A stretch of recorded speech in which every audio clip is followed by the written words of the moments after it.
ही सगळी दृश्य पाहिल्यानंतर मी कुठे गेलो होतो याची तुम्हाला कल्पना आलीच असेल.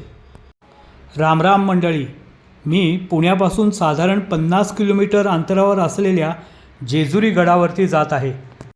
तुम्ही मुंबई पुण्याहून दुचाकी किंवा चारचाकी वाहनाने जेजुरी गडाजवळ पोचू शकता.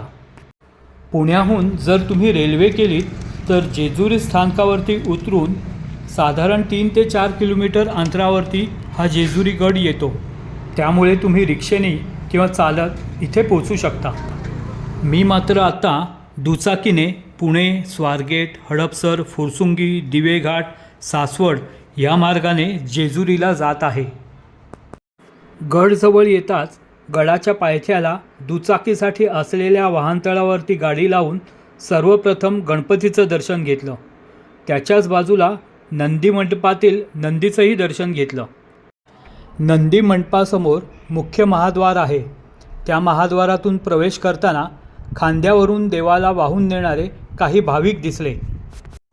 ज्यांना गड चढणं कठीण आहे असे काही भाविक पालखीत बसून गडावर जात होते. या मुख्य प्रवेशद्वारातून आत गेल्यावर अजून एक नंदी लागतो. तिथे एक प्रथा पाहायला मिळाली. लग्न झाल्यावर जेव्हा कधी ते दाम्पत्य जेजुरीला दर्शनाला येतं तेव्हा नवऱ्याने बायकोला कडेवर उचलून 5 पायऱ्या चढायची येथे प्रथा आहे.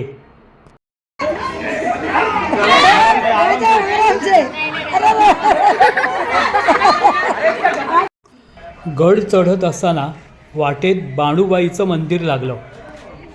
बाणूबाई ही खंडोबाची दुसरी पत्नी. तिला बाणाई, बानूबया, बानू, बानूबाई अशा वेगवेगळ्या नावाने ओळखलं जातं.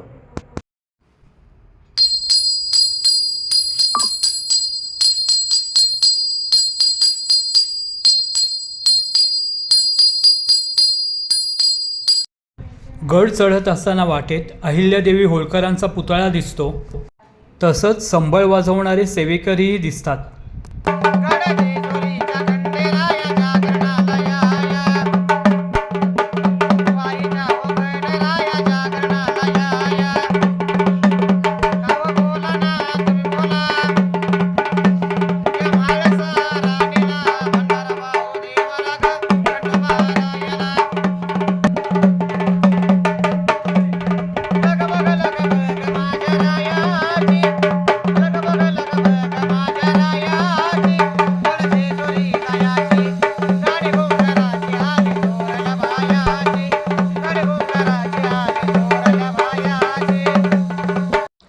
गडाला साधारण 200 पायऱ्या आहेत.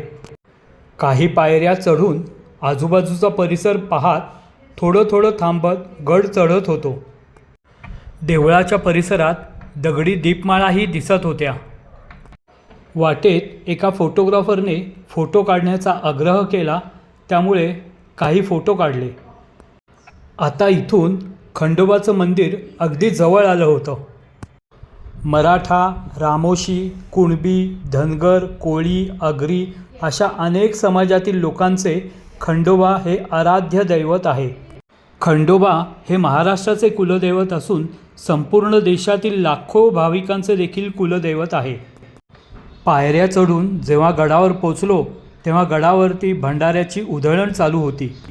ते पाहून अगडदुम नगारा सोन्याची जेजुरी, देव गेले जेजुरा निळा घोडा या जयमल्हार मालिकेच्या शीर्षक गीताची आठवण झाली. खंडोबाच्या दर्शनाने भाविक आनंदित झाले होते, तर गडावरती उत्साहाचं वातावरण होतं.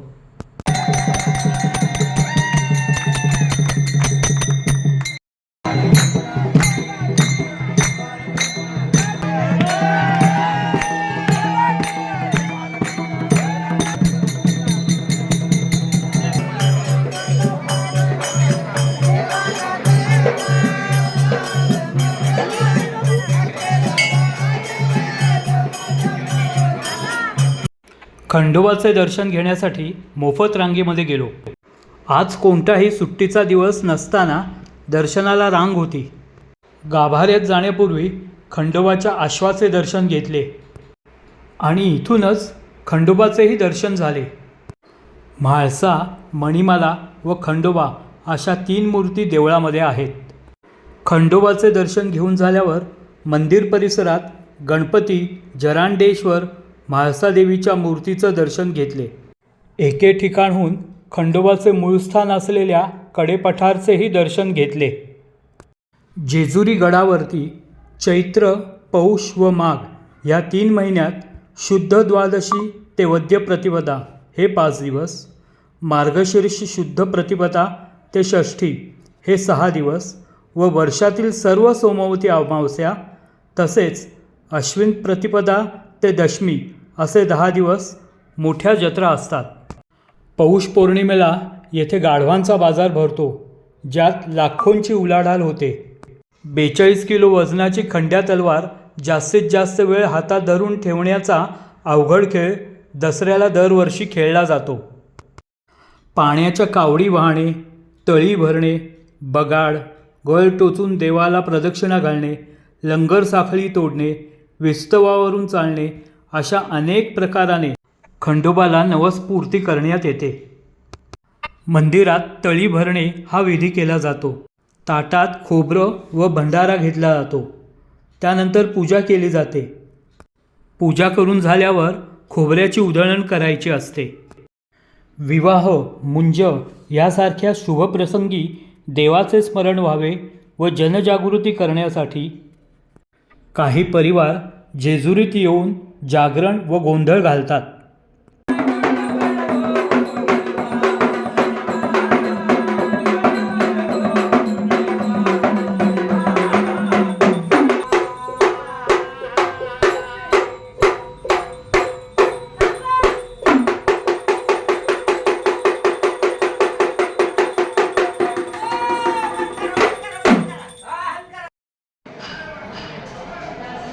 जेजुरी गडावरती बनवलेली चित्रफित तुम्ही संपूर्ण बघा. लाईक करा, शेअर करा, सबस्क्राईब करा. येळकोट येळकोट. जय मल्हार.